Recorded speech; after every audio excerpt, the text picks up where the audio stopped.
Okay, we are officially we're on Daf Mem. We're still on the bottom of Mem Gimel, Amid Beis, Mem Daled Amid Aleph. We're going to start with the Mem Gimel Amid Beis on the bottom, 43b on the bottom. Just want to move into it, and it's a short daf, so we have that opportunity. Okay, so a quick inspirational story. This is one I heard from Rabbi Huda Nisan, Nisan, depends what part of the world you're from. Quoted from someone named Mirish Krisner, that's her name, who heard the story from the person who occurred with was the Kalavar Rebbitzin. The Rebbitzin of the Chassidus Rebbe, Kalavar Rebbe. She was in the Holocaust, and when she was in the Holocaust, they had one of these death marches. That's what they called them, because that's what and it was terribly hard, and they barely fed them. If they didn't, I don't know if they fed them at all. And they were walking for a very long time. And on these people were just wanted to pass out. But anyone who lay down or stopped, they would shoot the Nazis, and during some circumstances, the Kalavar Rebbitzin got infected, more than one infection, very bad infection. And as you can imagine, there was not any antibiotics or treatments available to them. And her infection was getting severely worse and worse along the way. And finally, she made it. She physically made it to Bergen-Belsen, I don't even say half alive. There's terrible infections, and she didn't know she was going to survive. And the first thing they got them to Bergen-Belsen, whatever they gave them, whatever they did, they were going to give them coffee, black coffee of some sort. It wasn't the stuff you buy in the stores. It was I don't know if we can even call it coffee, but they gave them coffee. And she was about to drink it. She is a woman who hadn't eaten anything probably in a couple of days. And she said to her, she's about to drink it, and she said to herself, wait a second, I'm going to die here. You realize there's no medicine for my infections. There's no treatment. It's just a matter of a day or two or whatever. Is that right? Is answering. Okay. So she said, "It's just why am I wasting this on myself? Well, give me something to eat in a couple hours. I'm wasting this. I'm not. It is not a halakhic question here, what to do or not. This is just what she did. She took it and said, I'm going to use this for a mitzvah. They argued it's for a mitzvah too, to eat it, but say bracha. Said, I'm going to do a mitzvah that I haven't been able to do it in weeks. Takes the coffee and washes nagelwasser with it. She washes her hands because she hadn't washed her hands. And she said she made that self-sacrifice. Instead of worrying about herself, she worried about what the best possible thing that she could do. Thank you, Pat. Best possible thing she could do for Hashem. She thought the best thing to do was wash her hands because she hadn't washed her hands in days. Wash nagelwasser. That's what she did. She made that sacrifice. She didn't know if she was going to live the next day or two. She said after that happened, she felt like a revitalization, where almost immediately infection started to go away. No antibiotics. This was a severe infection. She did not have physical reserves that her immune system could have done anything for her. But she did. She got better, and she survived. And she survived the war. And it's interesting, it's Rabbi Chanan Wasserman once said that most of the decisions we make in life are not between good and bad, between good and better, not good and bad, good and better. At least for good people, I have to say. But she had the decision to make for good or better. She chose better. You could argue it halachically, whatever, but this is what she did. Hashem seems to have given her a vote of confidence. But in life, when we go the extra mile, Hashem sort of mirrors the way we act. If we act kindly, so Hashem is kind with us. If we're merciful, Hashem is merciful with us. If we're generous, Hashem is generous with us. If we're forgiving, Hashem is forgiving of us. She went beyond the call of duty, beyond what naturally could expect of her, and Hashem did in time too. Hashem did something for cured her beyond what was natural. So if next time we want to, have to be mevater, have to, forgo on something, or or we, give a little bit extra or be extra kind, do extra favor, and I don't have time for this, which is always the case today in today's day and age. Just remember that Hashem always, well, the way you act, and midas hatamodin is that's how Hashem is and acts with us in turn. Okay. Hashem wants you to live in times of adversity. Just a very, very quick story. Yeah. There was a Rebbetzin who was in Israel. She died a few years ago, and she was asked how she escaped the camps. Yeah.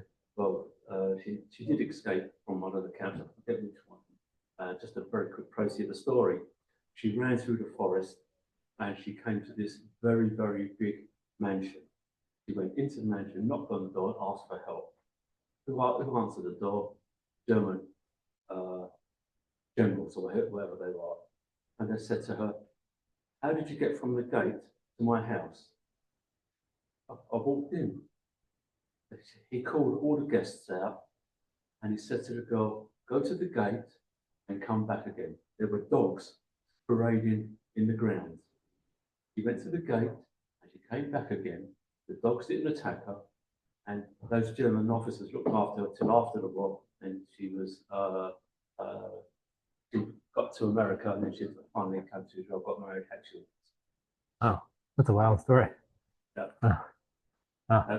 These German officers could not believe that she went from her house to the gate, which was, I don't know, maybe 40, 50 yards, whatever it was, and back again without the dogs attacking her. Wow.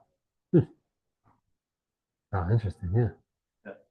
Oh, Hashem must have some great schus for that. Okay, so let's begin. We're on Daf Mem Gimel Amud Beis. We're really moving into Mem Dal. We're going to start with the bottom of Mem Gimel 43, 43b. That's the right word. And we're talking about the Shmuel. We're talking about the Mishnah. So if you remember in the Mishnah had said a case where you lend money with a mashkon. So you lend money, and the lender, the malva, takes the collateral. And then the collateral gets lost. That's the case we're talking about.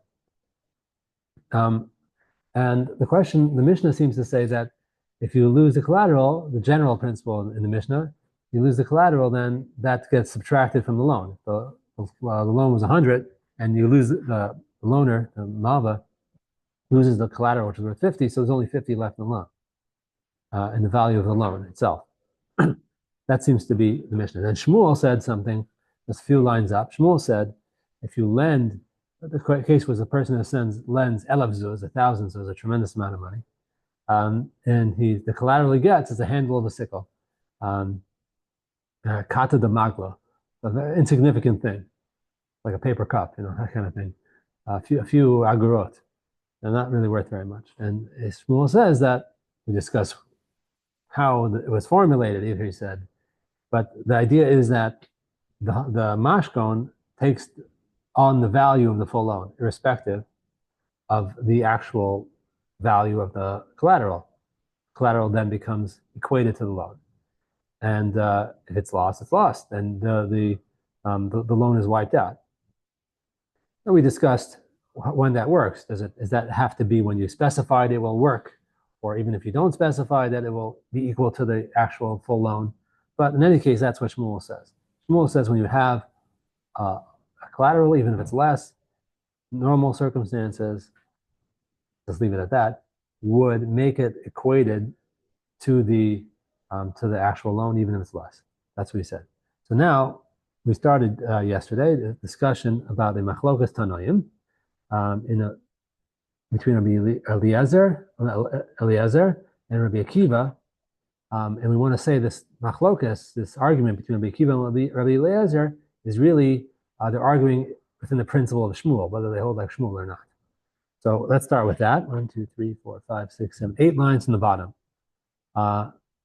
Second to last word, lemak tanoi. Really, we would say that what Shmuel says is a machlokas tanoim, is a argument in tanoim. Hamalva, here's the case. Hamalva, this is from Bab Mitzia. Hamalva is chaver ala mashka. When a person lends his friend money, and the lender takes a collateral, v'avad hamashkon, and then the collateral gets lost. Yishava v'yitol es ma'osav. He swears, and then he takes the money. That divrei Rabbi Eliezer. That's what Rabbi Eliezer said. Now, it's very vague what that means. What's the case exactly? I'm going to say just a case here, which is not the final version. There's going to be discussion on the next. We turn to Mem Daled. Discussion about what exactly is the case. So let's just give a case now. Not going to be the case, not going to be the answer, but let's just throw out this case for simplicity's sake. A person lends his friend 100 shekel, and he takes a collateral that's worth less, let's say 50 shekel, and then it's lost. The collateral is lost, and then so he swears that he didn't take it, and then he takes the rest of what's coming to him, the other 50. He has to get back the other 50. That's not going to be the case. That's not how we're going to set up the case in this discussion. But just for simplicity's sake, just to make it flow for now, let's use that as a idea. He lends with the collateral, and he loses the collateral, and then he swears that he didn't keep the collateral. He's not hiding the collateral. He actually lost it, and then he subtracted from the actual amount. It was 100. The collateral was 50. The loan was 100. The collateral was 50, and collect 50. Let's just say, for argument's sake, Rabbi Akiva Omer, 5 lines on the bottom. Rabbi Akiva Omer, Yachol Hu Sheyomer Lo Klum. I'm sorry, Rabbi Akiva Omer, Yochel Hu Sheyomer Lo. He could say to him, Klum Havisani El Al Mashkon. The lender could say to the borrower could say to the lender, didn't we? It wasn't a deal that I gave you the collateral. That's supposed to be the value of the item. Avad Mashkon, Avad Mosca. Even if it's not the value, it's supposed to take the place of the loan. You lost the collateral, you lost the loan is forgiven and gone, even if it's not the same value, even if it's half the value, for argument's sake. So that on surface, we'll discuss this, seems to be, just briefly, seems to be like Shmuel and what Shmuel is saying. That Shmuel says if you lose the mashkon, the collateral, even if the loan was more than the collateral, for argument's sake, let's say the loan was 100 and the collateral was 50, you lose the collateral, it wipes out the whole loan because you equated the two. That's what it seems to be. That seems to Rabbi Akiva holds. Rabbi Eliezer seems to argue with that. But that's what seems to be the discussion. But we'll have to clarify it. We're going to discuss it quite a bit as we go on here. Okay. Now the Gemara gives one more case. The rest of this discussion, I think, Bryce or Mishnah. Aval, third to last line. Aval hamalva elav zuz b'shtar. A person lends 1,000 zuz, again a large amount, with a shtar, with a official contract with witnesses on it and the whole deal. Ve'niach mashkon biyado, and he gave a collateral as well. Divrei hakol avad hamashkon avad ma'osav. Everyone agrees that if he he loses, if he lost the mashkon, he loses the whole loan. So to explain this, we started to explain yesterday. We have to. Rashi interestingly explains it on the next page because the way to explain that is with the next approach of the Gemara. But it's the following: that if you give a collateral and a contract, the contract is the zichron devarim, as Rashi says. It's a clear indication that you have the loan and a remembrance of the loan and a proof to the loan. So the only reason you're giving the mashkon is to equate it, the value. Why do you need a mashkon? Not to indicate that there's a loan collected. You clearly, there must be that he's doing this to equate it. Here is it, and I'm holding on to this, and this will be in lieu of that, and it's the full amount.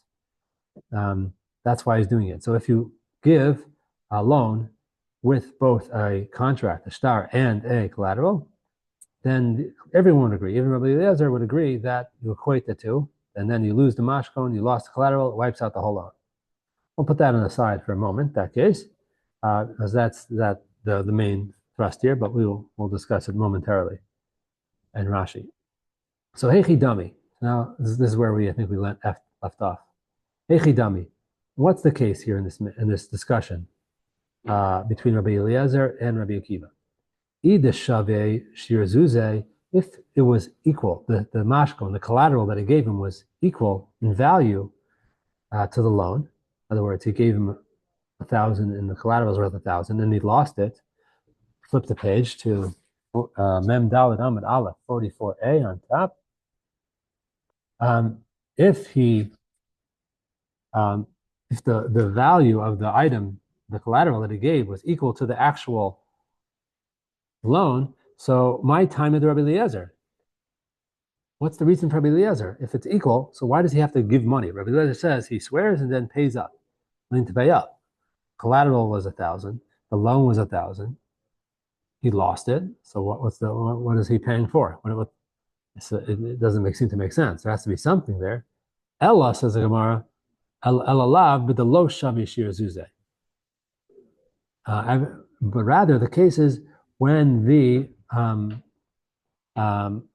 collateral is not equal to the value of the loan. Or the Shmuel kamiflagi, and they're arguing in Shmuel. What does that mean? That means that let's see Rashi for a second, and we'll explain it that way. First Rashi, Shmuel complete. Rabbi Eliezer less lay the Shmuel.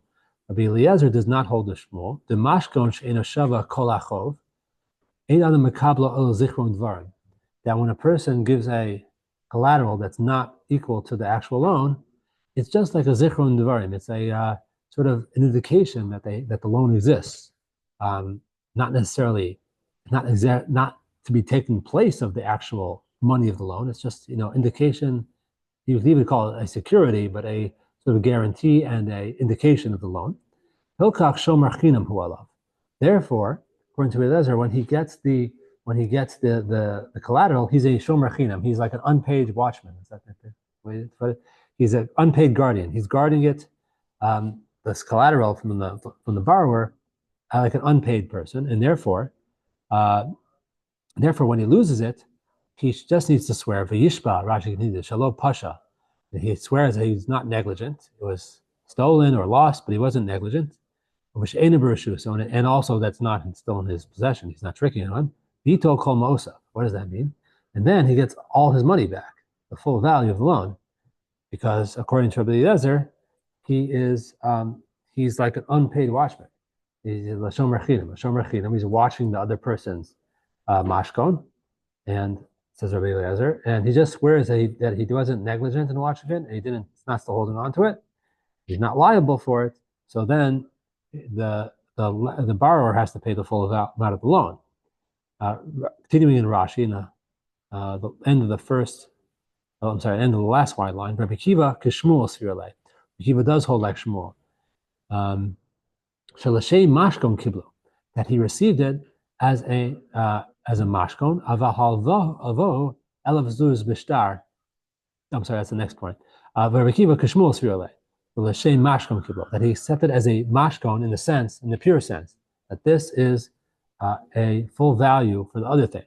Therefore, if you lose it, it gets used up. Like this is equated to that, even if it's not the same amount.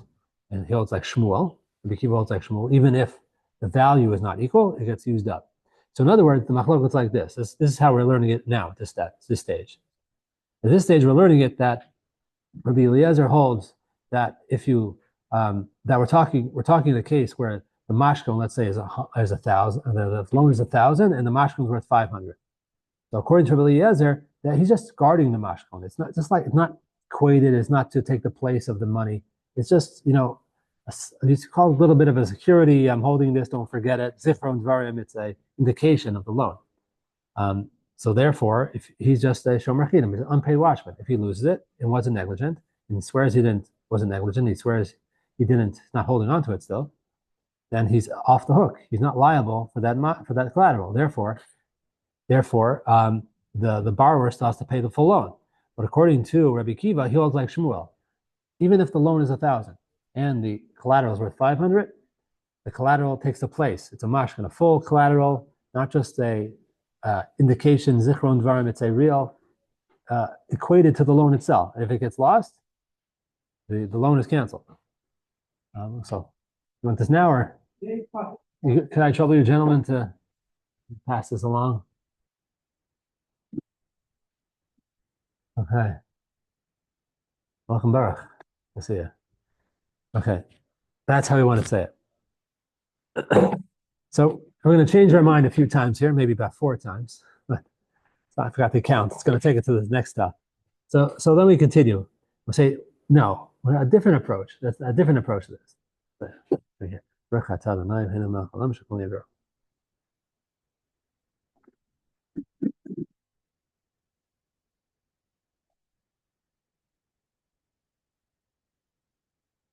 Okay. So we say second line down, last word in the line, lo.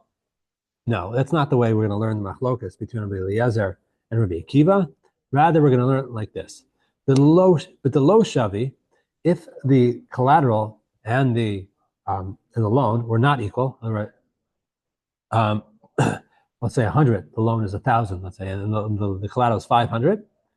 Kule alma, less lehu de Shmuel. Everyone agrees that we don't hold to the principle of Shmuel. In other words, if they're not equal, so we don't say that automatically the 500 collateral takes the place of the 1,000 loan. Everyone agrees that's not the case. Everyone knows. But what are they arguing on? Hacha b'deshavi shir zuze. The case that we're arguing on is when they were shaveh shir zuze. The collateral and the loan were equal. 1,000 zuz loan, let's say, and 1,000 zuz collateral. They were both equal. So what's the machlokas? They're equal. That sounds like, cancel out. That's it. Nothing's due. Rabbi Lezer says something is due. He has to pay. What's the case? So they're arguing in something very specific. And they're arguing in what Rabbi Yitzchak holds. Yitzchak has a principle, is a famous thing he holds. The Amar of Yitzchak, like Rabbi Yitzchak says, Minayin lebal chov shekona mashkon. How do we know that a bal chov is kona mashkon? Rabbi Yitzchak holds that a bal chov, someone who the lender, the bal chov, is kona a mashkon. He actually acquires it. He actually becomes his. He's not just holding on to it. He's not just safekeeping it. It literally becomes his. We'll discuss this momentarily. It's a principle. You actually kona the mashkon. There's a lot of Torah about mashkons, but we're going to get to some of it. Shekona mashkon shenemar. How do we know that? The Yitzchak calls that the actual lender doesn't just hold on to it; he actually acquires the collateral. Shenemar v'lechat yetzdaka. The pasuk says v'lechat yetzdaka. Talks by somebody taking a mashkon. Now, the classical case in the pasuk that the pasuk talks about is when the person owes money and he wants to get it back. He doesn't pay it back. So Bezdin steps in and they make him give a mashkon. So he's not allowed to go into the house, but they go in for him and they take it. And every day, if it's something that he needs, they go in for this poor person and he takes the mashkon and returns it for night, whatever. He returns it. And that's considered, the pasuk says, Shenemar v'lechat yetzdaka. And for you, it will be tzedakah. Righteousness or tzedakah, giving. How do you translate tzedakah? Charity, that's the word, right? It will be charity. So what does that mean? In eno kona mashkon tzedakah minayin. Well, if he's not actually acquiring it, so what's the great charity he's doing by giving back the mashkon, the collateral, when the poor person needs it on a daily basis? As he giving it with his work tools, he gives it back daily. So what's the great charity he's doing if he's giving back his own thing? It must be mikan lebal chov shekona mashkon. It must be that the bal chov actually acquires the mashkon. He actually owes it. Let's take a look at Tosfos for a second. It's 1, 2, 3, third Tosfos. Tzedakah minayin. The low mikre tzedakah elim kein michasaron mammon. Michasron mammon. Sorry. It's not considered act of charity unless he's actually losing money. He's giving away something of his. If he's just returning something he's holding on to, that's not act of charity. So it's something. It's actually that's not tzedakah. The Ritva puts it a little bit better. He says there's a distinction between chesed and tzedakah. Chesed is a kindness, being a nice guy. Chesed, giving of yourself to somebody else. So schlepping out to the poor person's house, that was your money, doing the exchange every day with the mashkon. That's chesed. That if it's his, it's chesed. You're being a nice guy. But if you actually own it, you're giving up to him what you actually own. That's tzedakah. That's charity. That's giving where you lose out money. That's the definition. Chesed is, I don't know when you draw the line exactly. It has to be some loss of money. So therefore, we see that from there, he's kona the mashkon. It has to be his. He actually owns it. Says the Gemara, and they're arguing in Rav Yitzchak. They're arguing in Rav Yitzchak. So like this, Rabbi Eliezer does not hold. I'm going the other way. Rabbi Kiva holds that just like Rabbi Yitzchak, that Balchov Kona Mashkon actually acquires the Mashkon. He actually acquires the Mashkon, and so he's like he actually owns it, and it becomes his in exchange for the loan. He actually acquired it in exchange for the loan. You lose it, you lost the loan. That's what Rabbi Kiva holds, like Rabbi Yitzchak. Rabbi Eliezer does not hold like Rabbi Yitzchak. You don't actually acquire it. You're just a shomer chinam. You're just a paid custodian or guardian, or what it's called. I'm sorry, unpaid custodian. Shomer chinam. Confused in English. Unpaid guardian or custodian. So therefore, it's not yours. What do? You swear that you did not touch it, and you swear you weren't negligent. You're not hiding it, and you're not negligent. And then you get the value of the loan back. That's the machlokas. Let's take a look at Rashi, the second Rashi. With Rabbi Yitzchak Hamiflagi, Rabbi Eliezer less later Rabbi Yitzchak. Rabbi Eliezer does not hold Rabbi Yitzchak. They don't love Ela Shomer Chinam, just Shomer Chinam. Mashkon Gomor, even though it's a real mashkon, it's a real thing, but you're not a Shomer Chinam. You're just a Shomer Chinam on it. So if you can swear that you were negligent, and then you get out of it, and you're not hiding it too. We said that also in Ravashi. Right. Yes, that's we want to say that's the machlokas. Talking about whether the Baal is the the mashkon. Yes. If those people who hold that the mashkon belongs to the lender, Mashkon belongs to the does lender. it follow on that if the debtor fails to pay, he's got the right to sell that mashkon to clear the debt? It would seem to be the case. Yes, it would seem to be the case. I'll tell you why. Because I said the Ritva. The Ritva says that says the following. He says that what does it mean kona mashkon? I mean, you can talk about possession on many levels. You own something, you're holding on to it. You have the right to use it. It means that he has the rights to use it, says the Ritva, to the extent that he could even be mekadesh a woman with it. It's so his, he can marry a woman with it. That's completely opposite. Right. He's got no right to use it. Right. Right. This is just an option. At the end of the day, we're going to find out what the halakha is. Right. We're just throwing ideas. We're going to do one more, then another one. Yeah. Right. Perhaps this is where we understand the difference between a mashkon and a picadon. Because the mashkon, just like the mishkan, comes and goes, meaning Hashem, depending on our need for it, I'll use the word need. Okay, so then Hashem gives it to us, but then He can take it away. Whereas a picadon is something which you don't get it back at any time until you return the loan. So that seems to be locked in. That seems to be. They use the word pikadon and mashkon on this daf interchangeably. It's a problem, and the Tosas Yontif, I didn't see it. The Tosas Yontif seems to be bothered by this. It uses that terminology improperly. We say it's used in a number of places, at least two, I think.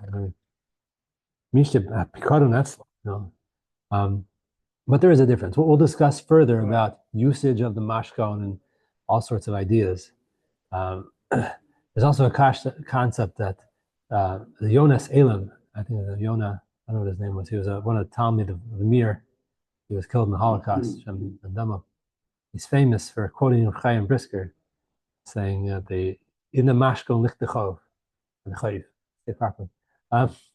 The mashkon exists in the when you're holding on to the chov, the chov exists in the mashkon. It's like an interesting concept. That can you use the mashkon? Can you use up the mashkon? Does it become yours, the mashkon, that you can use it to the full extent? It's interesting. We'll discuss this. It's a little amud, but you see this. You can see from Tosfos. It's complicated. There's a lot complicated. There's a lot to discuss on it. It could boil. It could be. It boils down to really taking a look at the Chumash and its usage of the two words. It could be. And Yeah. that may really give us basically. Right. But let's see. Yeah, we'll take a look. It'll continue into not tonight until Sunday. I'll continue through. That's probably get Sunday today. Okay, so that's one idea. We want to make that the argument. Rabbi Eliezer, and Rabbi Akiva. Rabbi Akiva holds he's kona the mashkon entirely, and it takes the place of the loan, and therefore it gets lost. He loses the whole loan. Rabbi Eliezer says no, he doesn't kona the mashkon, doesn't acquire the collateral, just holding on to it. He's the shomer chinam. He's an unpaid guardian, and for the item, he just can't be negligent. He just swears he lost it. He swears he wasn't negligent, that in his loss, and he swears he's not holding on to it. He has to do that also. And then he's not obligated anymore. So the loan still exists. So he gets paid back by the borrower. So that's a discussion. That's one way to learn it. But we're not going to learn it that way. Problem is, because we'll see in a moment. Okay. Okay, so now we are 1, 2, 3, 4, 5, 6, 7 lines from the bottom. Middle. It says lema. I have to highlight it. That's many lines. Shouldn't have such trouble highlighting, but so there. Okay.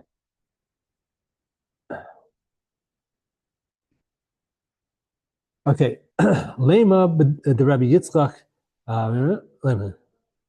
Okay. Lema the Rabbi Yitzchak Tanehi. Are you going to say that what Rabbi Yitzchak says, that the Balcha was Kona Mashkon, that the lender actually acquires the collateral, is a discussion among the Tanaim? But Tizbala, is that logical? Does that make sense? Amor de Amar Rabbi Yitzchak shemashkano shalo b'shas halva. When do we say Rabbi Yitzchak's principle that that the Balcha was Kona the Mashkon, that the lender actually acquires the collateral? Shalo b'shas halva. That's when the collateral was given, not at the time of the loan that the loan was made. If you look at the pasuk, the actual pasuk says refers to a case where, like I set up the case originally, where the lender lends money to the borrower. The borrower cannot pay. Bezdin steps in. As Rashi says, last Rashi, Bezdin. That's what the case is talking about in the pasuk, and they step in, and then they take collateral for him. Yeah, that's the case. That's the case in the Torah. It's hard to argue in that case. In that case, he would actually be Kona, the Mashkon. So in that case, it seems when it was in the case of the Torah's case where it's specified that everyone would agree to that. Like Rav Yitzchak, in that case, when the Bezdin steps in and gives him the Mashkon, not at the start of the loan, later in the loan when he wants to collect and the person can't pay back, Bezdin steps in and takes the loan, takes a collateral for him, he actually acquires the collateral. Everyone would seem to agree to that. That's what the pasuk says.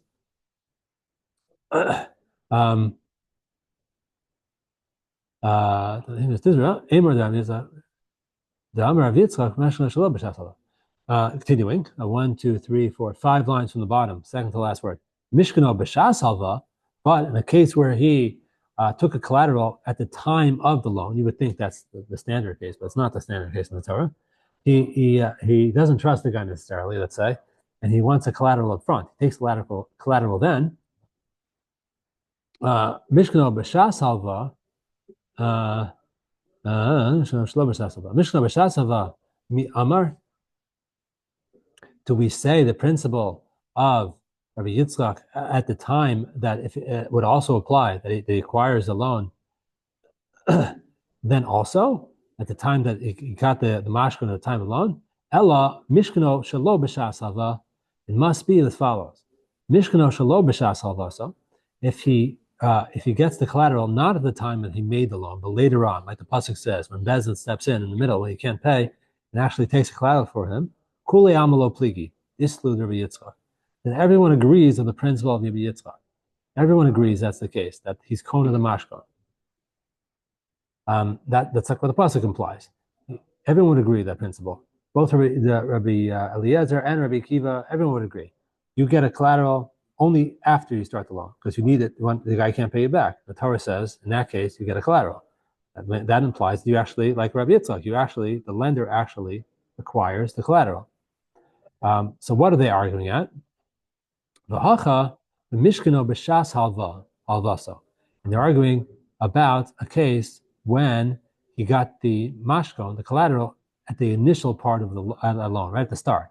That the Torah doesn't mention that case. So it's not automatically certain that you would acquire the loan. Then you acquire you would fully be kona the mashkon, fully acquire the collateral. So that's the case they're arguing at. We're going to discuss this in a moment. And when the case is the case that we're discussing, Rabbi Eliezer and Rabbi Akiva, and what you do when there's a mashkon, when there's a collateral, the case we're talking about is when you did not get the collateral at the start, you got the collateral at the start rather than the middle. That's not the case of the Torah. Not the case of the Torah, this is what to talk about. So what are they arguing about? Now, we're gonna one principle to the next. We're not following here. Normally, when you go to a loan, you bring the collateral with you and you exchange. Normal as what normal people do, maybe. The Torah's case, the classical case of the Torah is a different one. It's when he gets in the middle of the loan. It doesn't take the collateral up front. You can't get paid back. Not paying back, goes to Bezin steps in and gets the collateral for him. And that is a full acquisition according to everyone. Because Bezin is enacting it, it seems to be like everyone agrees with the principle of the Where does it say explicitly, or maybe it doesn't? How do we know that that's the case? That's the case that the Torah is on. I'll get the collateral in the middle. Rashi says, Kigon ayidei bezin. Emor dam Rav Yitzchak shemashnu shalo b'shas halvaso. Rashi, last one. Kigon ayidei bezin. The b'hachi mishtaikra. That's the case the Torah is talking about. Techsiv le'el minei b'chutz tamod va'ish. Now let me read the whole pasuk. B'chutz tamod. He stands outside. He's not allowed to go inside to collect the collateral. V'ish asher atano sebo yotzi alecha el ha'avot hachutza. He brings the item, the collateral out to you.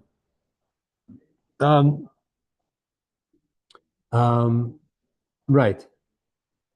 What's the pasuk before that? I don't go to the pasukim thoroughly. That's clearly what the Rashi says. I always take Rashi. That's it. Take Rashi in the bank. That's my tradition. The fact that he's standing outside, he can't go in. That's the halacha. Why didn't you get the collateral in the beginning? No, Right. That's what you're supposed to do. Oh yeah, okay, good. I like what you're saying. Yeah. Obviously, you would have got in front. Right. Correct. Very good, bro. So now we just said that the case is talking about the collateral he gets that Rabbi Lezer and Rabbi Akiva are arguing about is when he didn't get the collateral up front. Got the collateral up front, not in the middle. So it's not the case the Torah is talking about. So it's not so clear that he acquires it.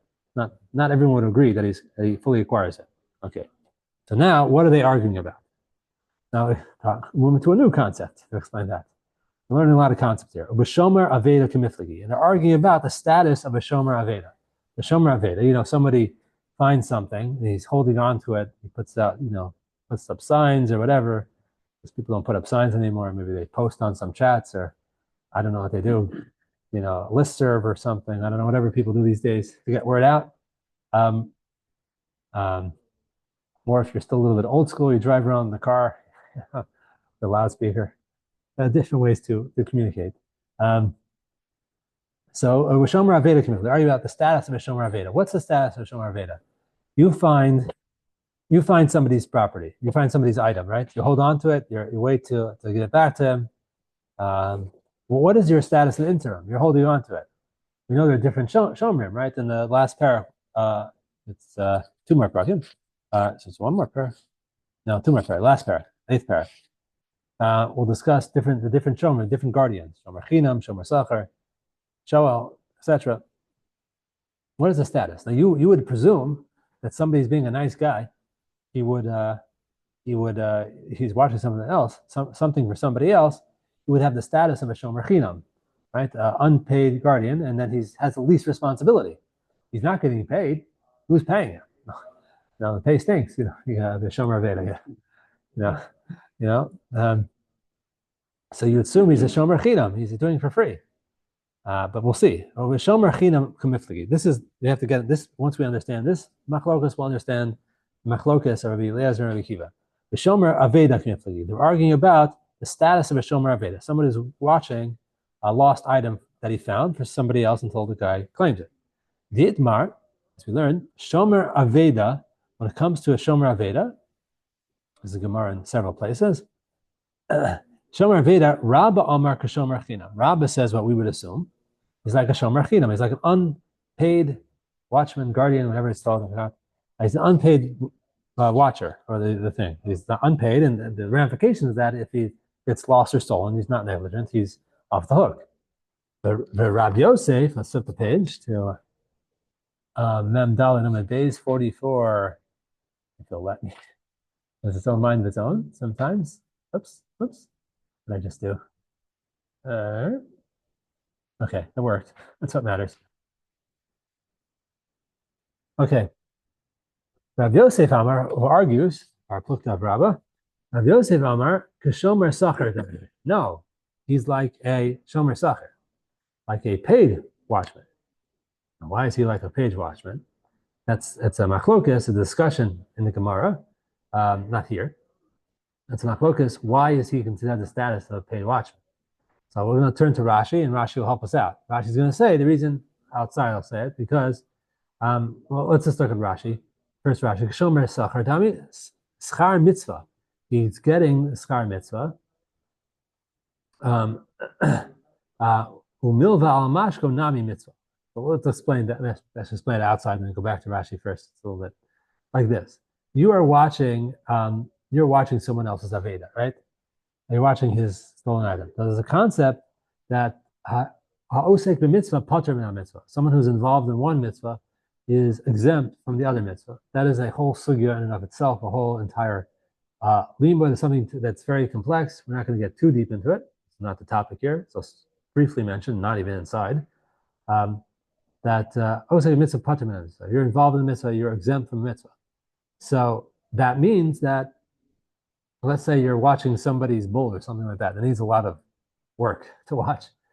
So then you are exempt from doing another mitzvah, whatever it may be at that particular time. I was calling for a minion or something like that. Yeah, you have to watch onto that bull because they are cantankerous creatures. they're a little bit unruly. Well, I'm talking about a cow, a female cow, which is more docile. Bull are known to be very, you learn the Gemara. Well, commonly, you don't want to turn your back to a bull in the market. That way, So you're a shomer sach. So you're a shomer. Why are you a shomer sachar? Because you're getting paid. What's the pay? What are you getting for it? The fact that you're doing a mitzvah, you're watching someone else's aveda, item. You have the schar, you get the merit that you get the side benefit of being exempt from certain things. Now, if you stop and think about it, you may wonder if being exempt from another mitzvah is like a great pay, but I don't know. But let's just say that's what the Gemara says, and Rashi says it too. Schar mitzvah, that's the schar he gets. He gets the schar. You can compare it. Yeah. If you look at mitzvahs like a mitzvah deal, the business deal, then you'd be in good shape. People run after them and do them well and repair and invest in them. And... You lend the money without collateral. That's a mitzvah. Right, exactly. That's what Rashi says. Business deal, collateral for money. Right. So right, Rashi, that's what Rashi says. It says the lending is you're right. That's a good point. I'll get to that point in 1 second now. So he says like this. So what is he doing in the case? When you lend money to someone else, you're doing a mitzvah. Now Alan's bringing up a good point. If you're doing it as a business deal and you get a heter iska and then you start, but this is before heter iska. You get. Let's say it's a mitzvah. Let's leave it that without the side benefit. You're doing a mitzvah. You're getting. Yeah. It's a good point you're making. But let's say you're doing a mitzvah. So while you're lending, you're doing the mitzvah. So since you're doing the mitzvah of lending the money, so therefore you're osek the mitzvah, you'll be pater, you'll be exempt from other mitzvahs. So that's the benefit you get. So according to Rava, Rabba, according to Rav Yosef, yes. When you watch the item, you are like doing the mitzvah, you're doing a mitzvah. So to here, when you're watching, when you're giving someone the loan, you're in the process, you're holding the loan, the whole process of lending someone along the way, whatever the process is, you are involved in the mitzvah, so that makes you exempt from the mitzvah. That gives you a benefit. So according to Rabbi Akiva, he holds like Rav Yosef. You are lending, you're involved in the mitzvah, you're getting some benefit. Paid shomer, exactly. He's like a shomer sacher. And therefore, if he loses the mashkon, he loses the collateral, he's required to pay for it. That's what Akiva holds. Rabbi Eliezer holds no. It's like Rabba, that even though you're getting some side benefit, you're not like a paid watchman. You're not getting any benefit for the loan, really. So therefore, you're like a shomer chinam. You're like an unpaid watchman on the collateral, and therefore, if you lose it without being negligent, you will be exempt, and therefore the loan still stands and you get paid. So that's the machlokas. The new way of learning the machlokas of the. Neither paid or unpaid shomer, because it's a complete and absolute business deal. It's nothing to do with looking after whether you're paid or unpaid. You're Right. giving something for money and you're collecting something for that money. So you're not a shomer at all. You could make that argument. Yeah, I hear that's a good argument. They don't list it. They don't look at it that way, but it's an interesting point. And I personally would never think that they do make that point. It's a good point. It's a good counter argument. I don't have an answer for it. I like that idea. Interesting idea. Well, we'll discuss hopefully on Sunday, Mirz Hashem. How far? I don't want to do the whole story, but how far that concept goes. Just briefly, we'll touch on Sunday, God willing. How far does the concept go of osek mitzvah, patur and mitzvah? Now, I'm watching somebody's, I don't know, their paper, I don't know, it has to be a pruta. Watching somebody's pencil, their pen. They got a nice pen. Let's say a 12 shekel pen. Okay, and I'm watching it, and I put it in my drawer. No one's taking it. How far does it take? How far does it go? How far does that go? Does that mean I don't have to I don't have to. Someone knocks on my door to collect stock. I don't have to give him because I have to watch the pen. I have a pen to watch. I don't know. We'll discuss that. It's a machlokas in Rishonim, but we'll get to that Sunday, Mirz Hashem. Yeah. Considering the shown the situation where we say that the lender's got security, owns it. Now we're taking a different perspective. Yeah. Right. Yeah. Yeah. It's complex. You're taking up that ownership. Compared to the debt. Yeah. Was it genuinely equal? Right? Then if it got lost, we argue whether it belonged to the person or not. They lost it hard cheese. Right. Because it was yours, you lost your item. Or was it a genuine security? Right. And then where it got lost, then you could take an oath and you still got the debt. That's one set of arguments. Right. Now we're doing another set of arguments. Yes. Different set of arguments. Correct. And then we're going to jump to a different set of arguments.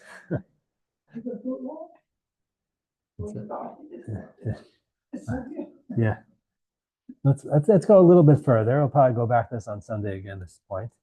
So the first line on Mem Dalet Amid Beis, just to continue. Lema b'Rav Yosef, Lema b'Rav Yosef Tanahi. We can say that the opinion of Rabbi Yosef is a machlokas tanoim, Rabbi Kiva and Rabbi Eliezer. No, it's not the case. B'shomer Aveda, when it comes to a lost item that you are watching, when you're watching the Kulei Alma Islay Rabbi Yosef. Everyone agrees to Rabbi Yosef. Everyone agrees. Kiva, Rabbi Eliezer, etc. But all agree that a lost item has a status when you're watching it as a shomer sacher, like a paid watchman, because you're getting the side benefit of now being involved in one mitzvah and sort of off the hook of having to be involved in the second mitzvah. So what are they arguing in?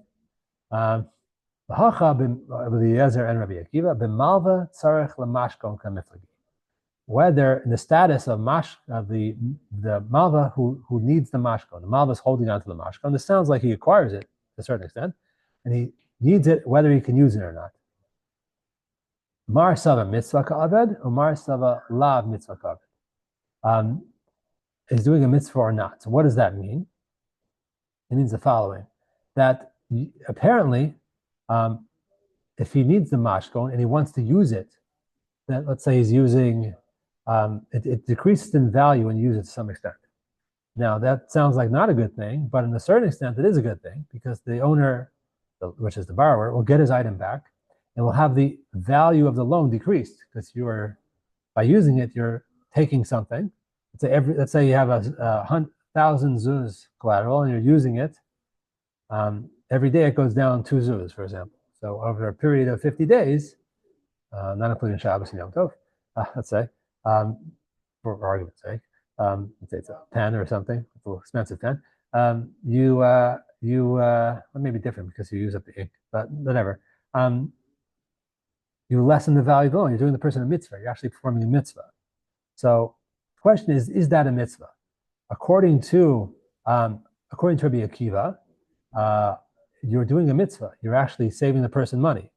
So therefore, you're actually doing a mitzvah. But according to Rabbi Eliezer, you're doing it for your own benefit, not for him.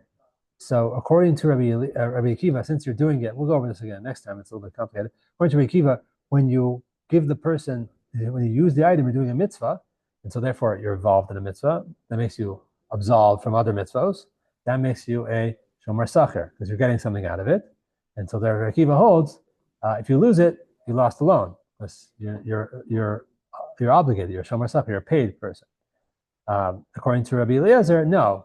Even though you're using the item and lessening the mitzvah to some extent, you're lessening the value. The person has to pay back less, but it's really about you. You're really doing it for yourself. So it's not a mitzvah, a true mitzvah, and therefore you're not considered getting a side benefit of being exalted from a mitzvah. Therefore, you're a shomer chinam. You're unpaid watchman. Unpaid watchman.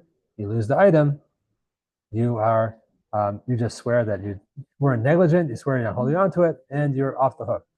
That's the machlokas between Rabbi Eliezer and Yaakov. If someone exchanged a drill, for example, for money, a stipulation, can I use it? If he says no, then he can't use it. No mitzvah's involved. There must be a stipulation whether he can use the collateral or not. Seems to be. I didn't see that in Rashi or in Tosfos. And if he breaks the collateral, then they have to work out the money for it. Right. Yeah. I didn't see that. Interesting that you get permission. It's you don't really think that. You think of mashkon as, sell it, hold on to it, and you don't think it's using it. But yeah. So we'll go back to this. We'll back to the discussion on Sunday. It's Hashem. As I mentioned yesterday, we'll most likely be learning Shavuos as our next Gemara, a week or two, whatever it is. And I think not this Sunday. Next Sunday I might not be here. I'll let you know. Okay. Thank you everyone for joining us. Have a great Shabbos. Okay.